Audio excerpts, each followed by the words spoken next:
Kaique Bicalho, tá na escuta, meu irmão? Sim. Irmãozão, começa com a gente, começa com uma oração pra gente, por favor. Tá bom.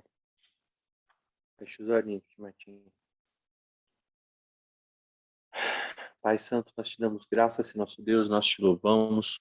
Pedimos ao Senhor, ó Pai, que o Senhor possa nos abençoar nessa noite, nosso Deus. Nós possamos juntos, ó Pai, aprender mais do Senhor, ó Pai. Pedimos que o Senhor nos alcance e nos ajude a colocar em prática, nosso Deus, essas coisas que nós estamos aprendendo no livro. Nós estejamos também, ó Pai, com os corações gratos e sedentos pelo conhecimento do Senhor, ó Pai. Em nome do nosso Senhor Jesus, nós agradecemos a Ti, oramos. Amém. Amém. Amém, meu irmão, amém. Glória a Deus. Vamos lá, então. Gente, capítulo 10 fala sobre cura, curem-se, e ele vai iniciar o assunto falando sobre nudez, né? Ele começa dizendo, ó, nudez, ponto. A própria palavra evoca sentimento de constrangimento e vergonha. Por que ele fala isso? Justamente pela relação nossa, da questão de nudez, com a queda de Adão e o pecado inicial, né? O pecado original. Então, amados, essa questão da vergonha, ele vai abordar, olha, ele fala assim, ó, desde que Adão e Eva recorreram às folhas de figueira, temos procurado cobrir a nossa nudez. Então, tanto no aspecto físico, nós procuramos cobrir nossa nudez, devido justamente à insegurança que nós passamos a ter. Deixa eu só fechar um negócio aqui.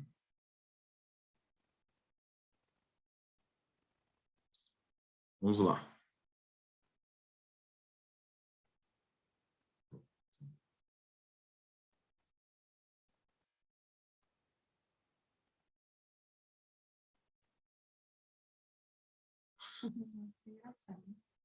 Vamos lá, então. Justamente porque, devido ao que aconteceu com Adão e Eva, eles começaram a relação com o pecado fez com que eles começassem a se esconder, né? Esconder a sua nudez, tanto fisicamente, mas também tem um aspecto mais interno, pessoal nosso, mais emocional, mais afetivo, mais emocional mesmo, mais psicológico, digamos assim, onde nós começamos a querer nos esconder e esconder os nossos pecados, ocultar os nossos pecados. Então, isso se tornou um problema para nós, irmãos. Então, a questão da nudez, se a gente for se atentar aqui somente à questão física, a gente vai entrar no assunto do capítulo, onde o Joel Bick, o autor, vai tratar justamente daqueles casos problemáticos, daquelas pessoas que, se ele pegasse o livro e não tratasse desse caso, do caso desses problemas de traumas, de abuso, inclusive sexual e tudo mais, coisas do passado, né, coisas de pessoas que passaram por isso, se ele não tratasse desses assuntos, ia ficar uma parcela de pessoas que não teriam acesso a essa informação. Tanto porque ele vai tratar sobre isso de uma maneira bem superficial, mas ele vai apontar para quem? Para Cristo Jesus, certo? E se ele não trata disso, não trata com essas pessoas. Agora, quando a gente trata desse capítulo, graças a Deus, creio eu que muitos de nós, ou a grande maioria de nós, ou se não todos nós, não tivemos esses problemas. É bom, mas é bom nós sabermos como lidar, porque hoje em dia, irmãos, são muitas as pessoas que têm esses problemas, né? São muitas, a gente não sabe, a gente não faz ideia, mas são muitas as pessoas que já passaram por problemas de assédio, de trauma, de abuso. Então, ele trata esse caso, esse capítulo, justamente, ele separa esse capítulo justamente para tratar isso daí. E a gente entende o seguinte, que todos esses traumas, esses abusos, né, o abuso passado, esses traumas gerados, numa relação marido-mulher, na relação matrimonial, vai trazer muitos problemas. Então, essa é a preocupação do Joel Big. Então, como ele está tratando com um público diverso, né, com vários tipos de pessoas, a preocupação dele justamente é o quê? Tratar de um assunto que provavelmente algumas pessoas tenham passado. Pode falar, amor. Contemplar todas as pessoas, né? Para não correr o risco de alguém passar por esse livro, ler e ficar pensando, nossa, mas a experiência que eu tive não tem nenhuma orientação aqui, como eu posso lidar se comigo tive essa experiência, né? Não tem um respaldo para essa pessoa, né? Então, ele teve o cuidado de colocar, não de maneira profunda, mas de abordar essas situações também no livro, para que todas essas pessoas pudessem ser contempladas, né? E tivesse uma esperança, né? Algo onde elas podem se agarrar, mesmo nessa situação adversa que elas passaram.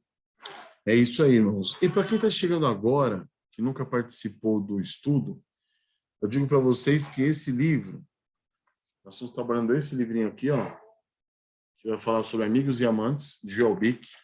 E ele vai tratar da questão da amizade e depois a questão do relacionamento sexual. Então, nós estamos tratando alguns assuntos assim bastante aberto, de modo bastante aberto, claro, tá? Então, não é para o pessoal se assustar. Teve gente que estava reclamando que não podia assistir os estudos com os filhos. É óbvio, o estudo é para casal, não é para criança, tá? Então, fiquem sossegados quanto a isso. Então, amados, são temas mais específicos da relação de marido e mulher, né, que vai tratar claramente sobre relacionamento sexual, por exemplo, mas é tudo sobre a ótica cristã, né? São situações em que tudo é tratado de maneira bíblica, né, com esse olhar cristão das coisas, né? Não é tratado de maneira mediana, né? De uma ótica cristã, como tudo que na vida do cristão é para a glória de Deus. Né? Amém. Então, amados, a gente pode começar falando do quê? Sobre essa questão de nós queremos nos esconder. Essa foi a atitude de Adão e Eva, e essa é a atitude da maioria de nós. Nós gostamos de nos esconder, nós gostamos de nos ocultar.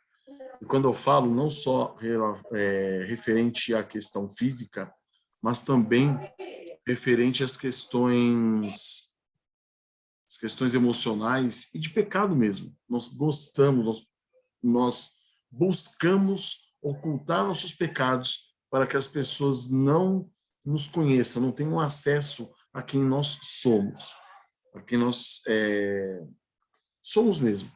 Então a questão, irmãos, é a seguinte: quando ele fala do problema no relacionamento, muitos de nós temos problemas no relacionamento conjugal devido ao fato de queremos esconder quem nós somos.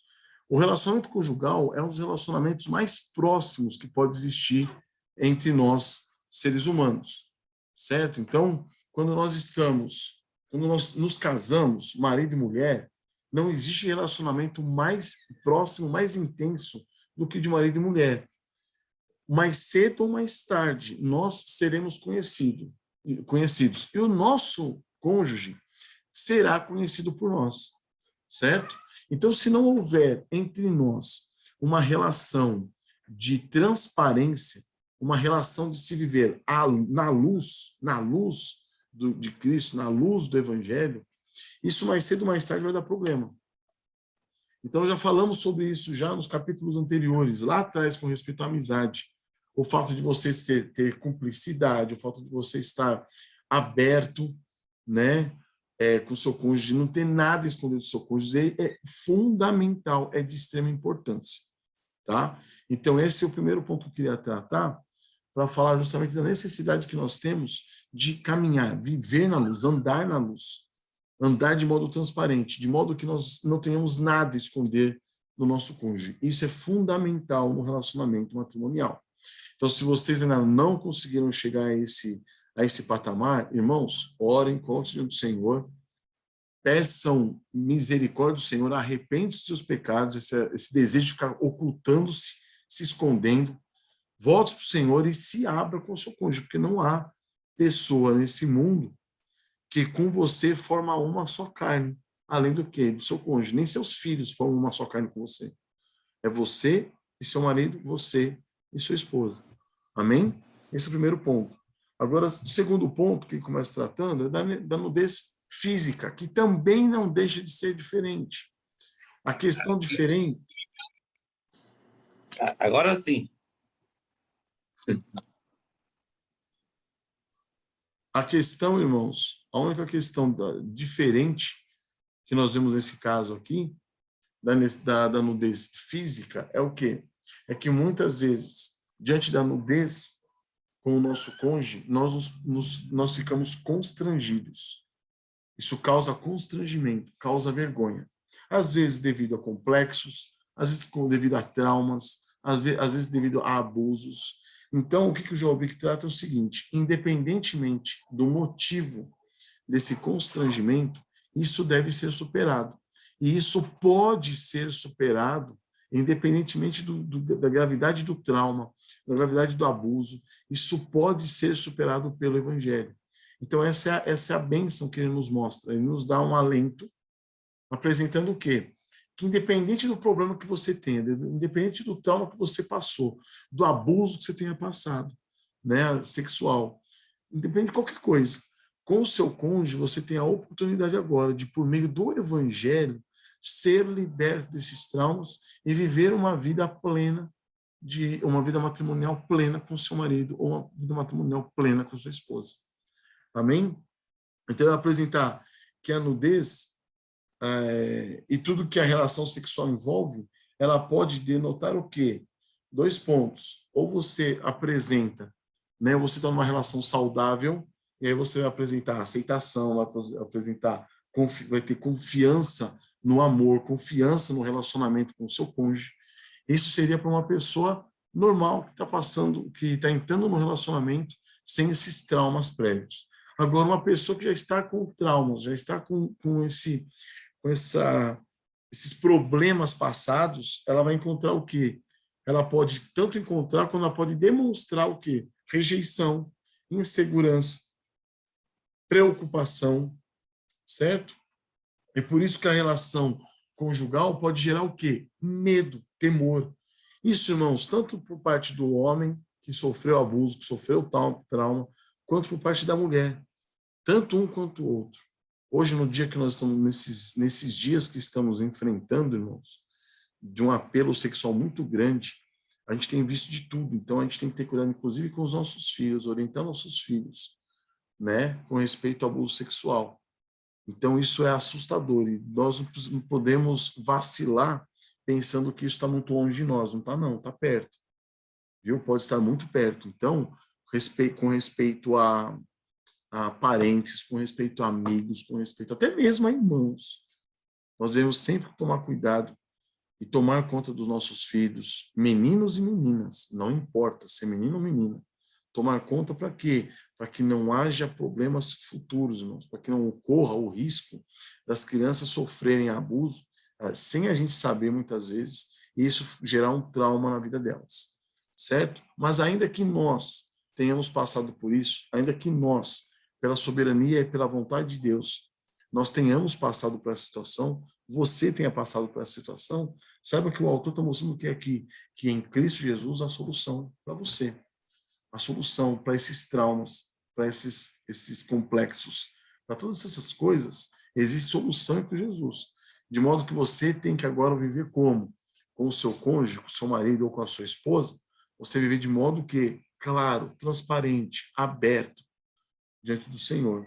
Então, para quê? Para que esse relacionamento não gere medo, não gere desconfiança, não gere vergonha, né, no relacionamento conjugal mais próximo, mais íntimo, que é o relacionamento sexual.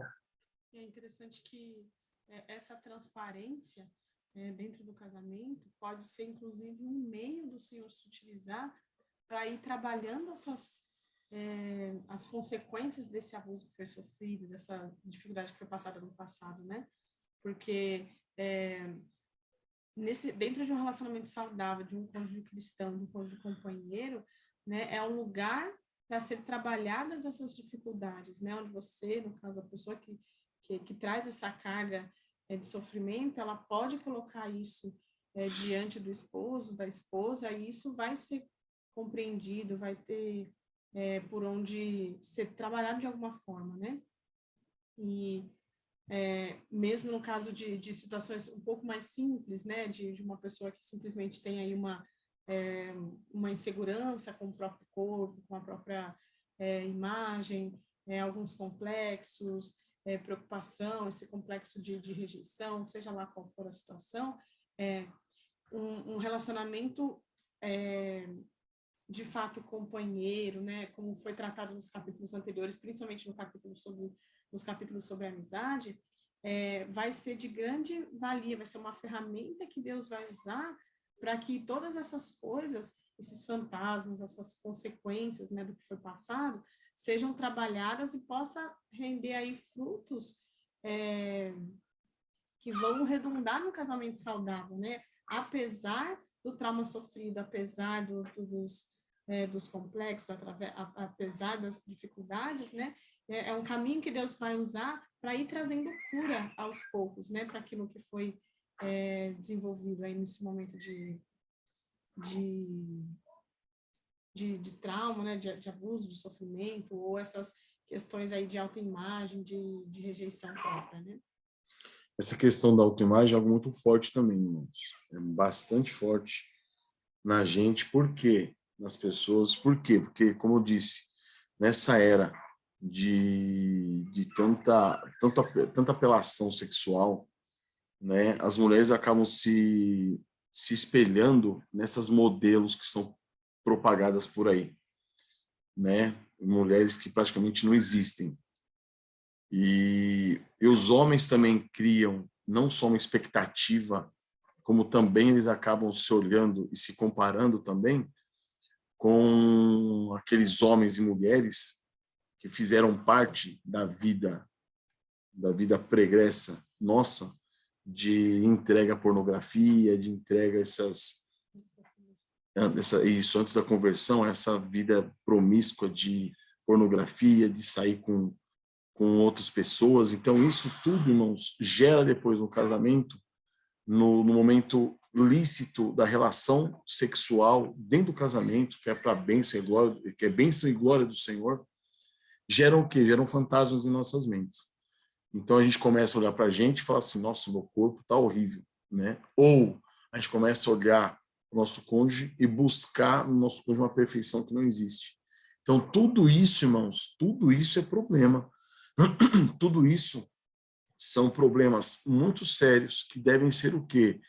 Levados diante do Senhor em oração, em arrependimento, confissão de pecado, para que o Senhor trabalhe nisso e por amor, pelo amor que Ele tem a nós, através de Cristo Jesus, Ele possa transformar-nos segundo a imagem de Cristo e tirar essas coisas da nossa cabeça, para que nós aceitemos o nosso cônjuge como ele é e para que nós nos aceitemos como nós somos. Certo? Porque tem muitas mulheres, as irmãs sabem disso, muitas mulheres que ficam com essa coisa na cabeça, né?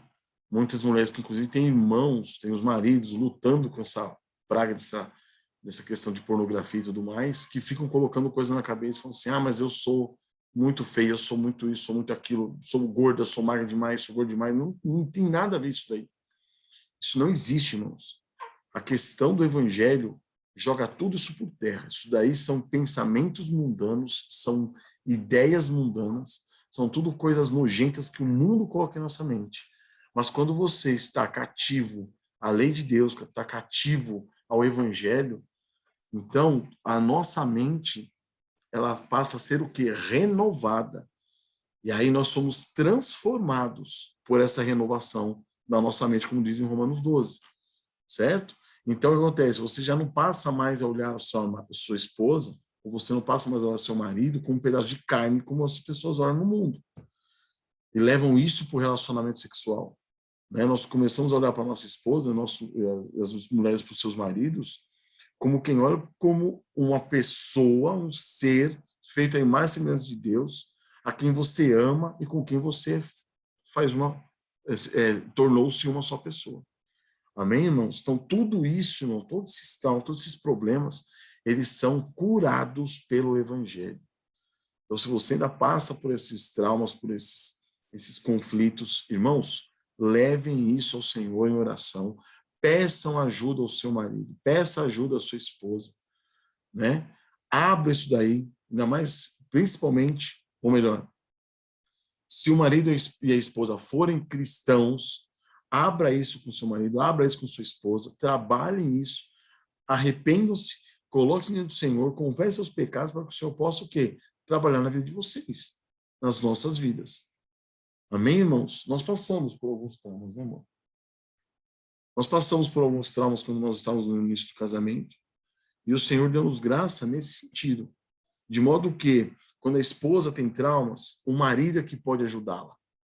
O marido pode ajudá-la o quê?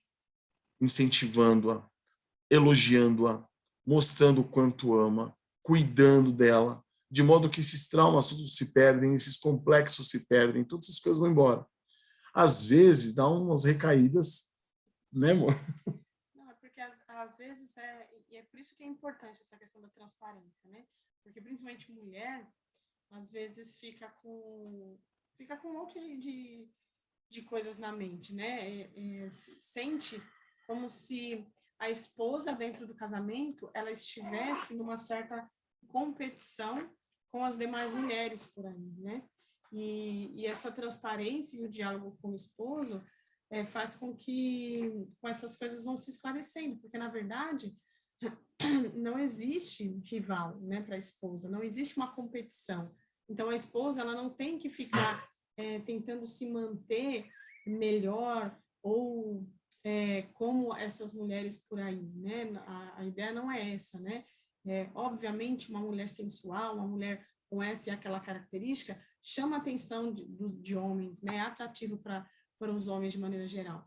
Mas a esposa, ela é atrativa ao marido, ela é atraente ao marido por outras questões, né? Sobre outros aspectos. Uma vida juntos, né? Por demonstrar o caráter de Cristo, por demonstrar uma vida piedosa, por ser companheira, por ser uma parceira nesse lado da eternidade, caminhando, né? Nos momentos de tristeza, de alegria. Então, são essas coisas, né? Então, a dificuldade que nós passamos no início do casamento foi essa, né? Eu me casei com 20 e poucos anos, né? 23, esqueci. Foi. E com aquela ideia, assim, né? De que, nossa, eu tenho que ficar assim, assim, assado para o meu marido gostar de mim, né? E aquelas coisas que eu já tinha em mim, que não se enquadravam naquele padrão que eu fui ensinada, que era o padrão atraente, o padrão assim, assado, né? Isso tudo gerou uma série de complexos, né, na minha vida. Então, colocar isso diante do Senhor e colocar isso diante do esposo é o caminho que Deus usa para ir desmoronando essas coisas, tirando esses sofismas da nossa mente, né? Para que a gente tenha uma vida saudável e que esteja apegada, arraigada naquilo que de fato tem valor, né? Que esteja valorizando aquilo que de fato o Senhor valoriza, para que a esposa busque as características que o Senhor quer desenvolver numa esposa, que o marido piedoso vai buscar numa esposa, né? Que não é aquela coisa de que se seu marido está, de fato, ansiando por você ter certas características, né? Principalmente físicas, para que ele seja atraído por você, é um sinal de que ele não está de acordo com os parâmetros que o Senhor quer para o homem cristão, né? Então, nesse sentido que não há rivalidade, né? Então, a mulher, quando muitas vezes ela busca um padrão para ser atraente ao marido e se sente mal por não estar dentro desse parâmetro, ela está, de certa maneira, cultivando esses pecados que já existem no coração do homem, né? Esses sentimentos, essas paixões nocivas. A concupiscência dos olhos, todas essas coisas. Então, o caminho é totalmente oposto, né? O marido e a mulher cristão, juntos, ambos caminham por uma outra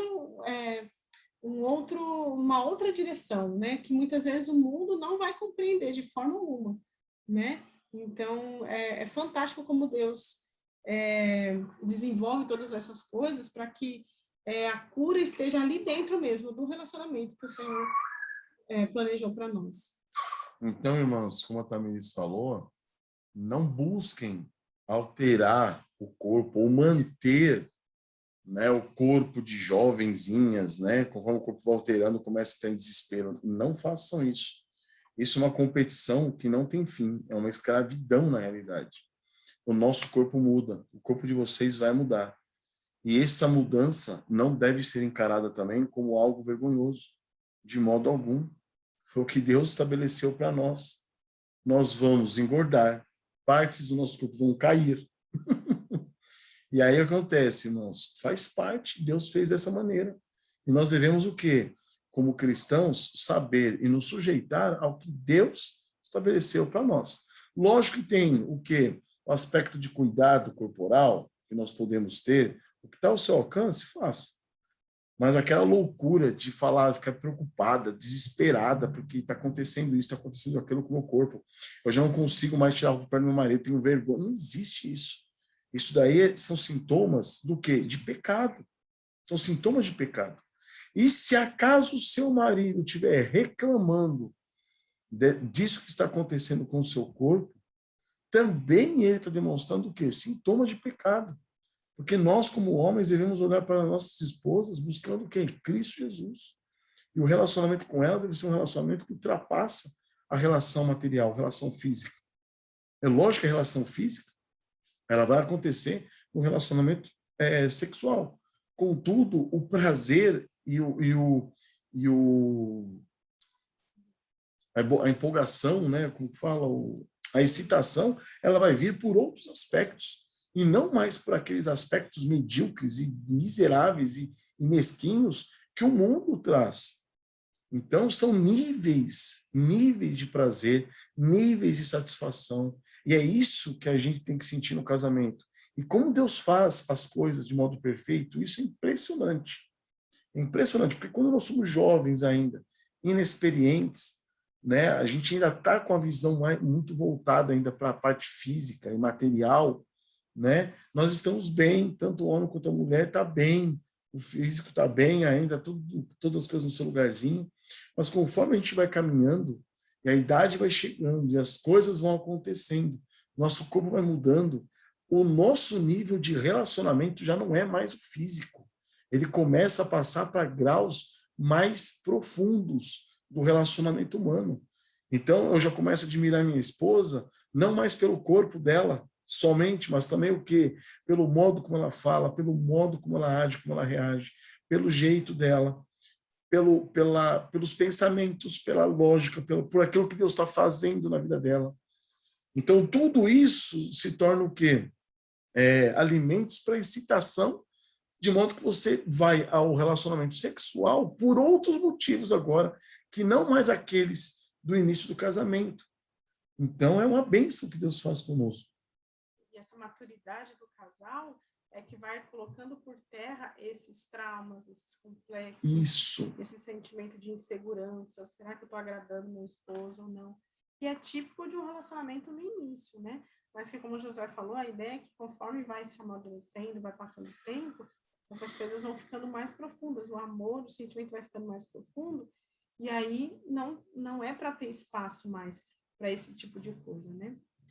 Então, amados, toda insegurança, irmãos, toda rejeição, todos esses complexos que podem aparecer, todas essas coisas que podem aparecer aí devido a sofrimentos do passado, devido a abusos anteriores, tudo isso daí, irmãos, existe cura, existe solução no Evangelho. Existe cura e solução em Cristo Jesus. Amém? Posso ouvir um amém? Amém, amém. Amém. Amém. Amém, queridos? Porque essa é a realidade do Evangelho, irmãos. Ou o Evangelho nos leva a ter uma vida que ultrapassa essa realidade física que nós temos, nessa realidade material, né, na questão do relacionamento conjugal, então a gente está mais perdido do que aquilo que Paulo fala, né, em 1 Coríntios 15, com respeito à ressurreição. Se a nossa vida se limita somente a essa terra aqui, essa realidade nossa aqui, estão perdidos, somos mais perdidos dos homens, os mais desesperados dos homens, os mais infelizes dos homens. Mas não, nossa vida se refere, nossa vida ela transcende essa realidade física e ela entra em realidades muito mais profundas do interior. E é a isso que nós devemos almejar. É isso que nós devemos almejar, é a isso que nós devemos galgar. Buscar em nosso cônjuge, na nossa esposa, no nosso marido, né? Na nossa esposa, no marido de vocês, buscar esse relacionamento mais íntimo, mais próximo, mais interno. Porque suponhamos nós que nosso cônjuge daqui algum tempo. Deus nos livre disso, mas existem casos que pega uma doença, sofre um acidente, e o nosso cônjuge fica aí vivo, mas imprestável, fica aí inútil, inutilizado, né?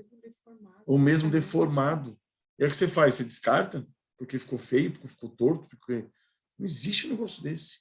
Então o Senhor é que nos enriquece com o Espírito Santo, de modo que nós possamos ver o nosso cônjuge como pertencente ao corpo de Cristo, como alguém que traz consigo a imagem de Cristo, e alguém que nós amamos, um amor que transcende, ultrapassa o relacionamento físico. Então, amados, se vocês têm problemas com respeito ao seu corpo, né, com respeito à nudez, passando por medos e vergonhas, coloque isso diante do Senhor, apresente isso para o seu cônjuge, trabalhe isso na presença de Deus, em oração, em arrependimento, coloquem isso, confessem os pecados e sejam curados pelo nome do nosso Senhor Jesus Cristo.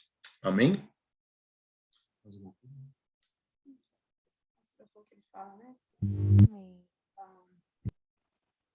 A ideia de que na página 88, Job, que ele coloca, né? 88. Ah, sim, na página 88, ó. Ele falou o seguinte, ó: não quero minimizar sua dor sendo simplista. Ele está falando o seguinte aqui, ele fala que todos os casos, a cura é o evangelho. Então ele falou assim, mas eu não estou querendo ser simplista. Porque existem casos mais graves, casos menos graves. Contudo, mas ele fala, mas o amor do nosso Pai Celestial por você, como seu filho ou sua filha, é tão puro e poderoso, que conhecê-lo pode curar você. Então, sabendo nós que Deus enviou o seu Filho amado para morrer por nós e livrar-nos dos nossos pecados, Ele também pode livrar-nos dos nossos medos e nossas vergonhas. Pode ser que Ele não enxugue todas as suas lágrimas até que você veja a sua glória face a face. Mas mesmo agora o Espírito Santo nos leva a experimentar de maneira cada vez mais profunda a plenitude do amor de Deus. Então, o que está falando aqui? Está falando que pode ser que Ele não enxugue todas as suas lágrimas agora. Pode ser que devido ao que você passou, você continue sofrendo. Em alguma medida, haja esse sofrimento. Mas glória a Deus por isso. Por quê? Porque você está numa posição que transcende a isso. Porque o Espírito Santo agora nos leva a experimentar o quê? De maneira cada vez mais profunda, a plenitude do amor de Deus em Cristo Jesus. Então, aprofunde-se no conhecimento do Pai, aprofunde-se no conhecimento do Evangelho, aprofunde-se no conhecimento de Cristo. Estude as doutrinas da eleição, da adoção, e mergulhe somente na verdade sobre o seu Pai Celestial. Amém, irmãos? Esse texto aqui realmente é fantástico. Eu estava esquecendo dele. Obrigado. Amém, irmãos? Vamos orar para encerrar, meus queridos. E aí a gente abre os irmãos comentarem, discutirem, tá? Perguntarem. Amém? Senhor nosso Deus, nós agradecemos a Ti, Pai. Ó Senhor, quão maravilhoso Tu és. Pois através de Cristo Jesus, nosso Senhor, Ele que veio aqui nesse mundo, viveu uma vida santa e perfeita e morreu por nós pecadores. Ele, ó Pai, o Rei dos Reis e Senhor dos Senhores, que se fez homem para servir-nos, ó Deus, e salvar-nos, ó Pai, de nós mesmos, dos nossos pecados. Ó Senhor, Ele também pode salvar-nos, ó Deus, dos traumas que passamos, dos abusos que enfrentamos no passado. Ele pode nos livrar de todas as coisas. Sabemos disso, Pai, nisso queremos. Te peço, ó Pai, que os irmãos que aqui estão no grupo agora, ó Deus, participando desse estudo, se algum deles aqui já passaram por isso, ó Pai, ó Senhor, revela a Tua graça em Cristo Jesus para que eles sejam curados através do Teu Santo Evangelho. Se futuramente, ó Pai, outras pessoas, outros irmãos puderem ter acesso a esse vídeo, ó Pai, no YouTube e forem assistir, ó Pai, pessoas que também estão passando por essas circunstâncias, tem misericórdia, ó Pai. Alcança as pessoas e revela a Cristo o coração delas, ó Pai, de modo que elas também possam ser curadas. Ó Pai, sabemos que todas as coisas cooperam para o bem daqueles que amam a Ti, ó Deus, daqueles que foram chamados segundo o Teu propósito. Então, para esses, ó Deus, nós te pedimos, ó Pai, alcance-os, ó Deus, alcance-os com cura, alcance-os com salvação, alcance-os com libertação, ó Pai, desses traumas passados, desses fantasmas do passado, ó Deus, que foram criados devido a circunstâncias ilícitas que eles passaram, circunstâncias de abuso. Ó Pai, tem misericórdia, Senhor. Nós te pedimos, ó Deus, alcance, ó Pai, pois o seu amor é infinito, Pai. O seu amor é gracioso, o seu amor é abundante, ó Pai. É superabundante, porque superabundou sobre os nossos pecados. A tua graça superabundou sobre os nossos pecados. E hoje nós estamos na tua presença, sabendo, ó Deus, que teu santo evangelho, as boas novas de salvação em Cristo Jesus, podem nos salvar e nos libertar de todos esses nossos traumas do passado, Pai. Ajuda-nos para que possamos ter vidas intensas com os nossos cônjuges, vidas matrimoniais, ó Pai, profundas, ó Deus, de um relacionamento aberto, transparente, ó Deus, tanto no nosso relacionamento do dia a dia, como também nos relacionamentos sexuais, ó Pai, que toda a nossa vida possa ser vivida para a honra e glória do teu santo nome, de modo que tu possa ser glorificado em nosso meio. É o que nós pedimos, Pai, para a honra e glória do teu santo nome. Amém, Senhor.